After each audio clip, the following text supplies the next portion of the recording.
It's all about community and supporting your neighbor. It's a beautiful place with a lot of great things to do. The buildings are cool. The people are cool. I would call it home. Stories of scene makers, arts, and events in our community. This is The Beehive with Alana Burman.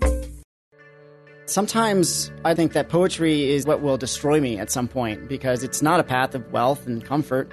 But at the same time, I've come across poetry and a community of poets and artists overall as a place of comfort and contentment. That's Gray, a member of the Wasatch Wordsmiths, one of the competitive slam poetry teams. Gray is his last name, and he started going by the one-name moniker around the same time as he started seeing himself as an artist. But really, Gray and who I am as Brian are the same thing. Feels like I just started going by Gray once I started to get really serious about my writing and really into exploring the dynamics of performance and page poetry. Well, when I got out of high school, I didn't really have a sense of place. I grew up in the suburbs, so every weekend I'd go down to a Cup of Joe's for the weekly poetry open mic, and I start to feel part of a group of people who are passionate about poetry. I really admired that.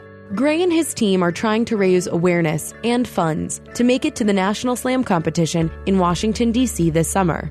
Slam is a phenomenon that's been around since the late 80s as an evolution of the performance element of beat poetry. Well, slam itself is a gimmick to get people turned on to poetry, like an entrance into poetry so that they can discover poetry and go deeper into poetry. There's usually a highly emotive element to the art, and Gray says that the writing and speaking of a person's inner world can be very freeing. We were talking about using poetry as catharsis, and I was assisting some people who had been through some trauma with navigating that trauma through their writing and how they are able to come to some emotional relief by confronting their trauma.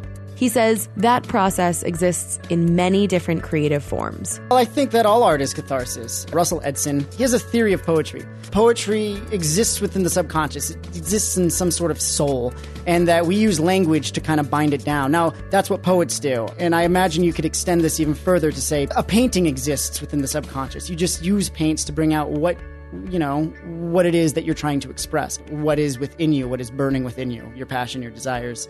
The team wants to make it to the National Slam so they can represent for Salt Lake City and bring back some of what they learned to support our community here at home. We're going to be attending events there that are going to help us grow as people who can participate within the community to support all artistic organizations that are out there that provide a community with some sort of art that they can enjoy and say, this is from our city. For me, I love art in Salt Lake as much as, say, some people love a basketball team. And I'm really proud of all the artists that I meet in Salt Lake and go, wow, that's Salt Lake right there. More information about the Wasatch Wordsmiths online at tinyurl.com/WasatchWord. This is The Beehive with Alana Burman. Community connection, music discovery, truly independent radio on 90.9 FM KRCL.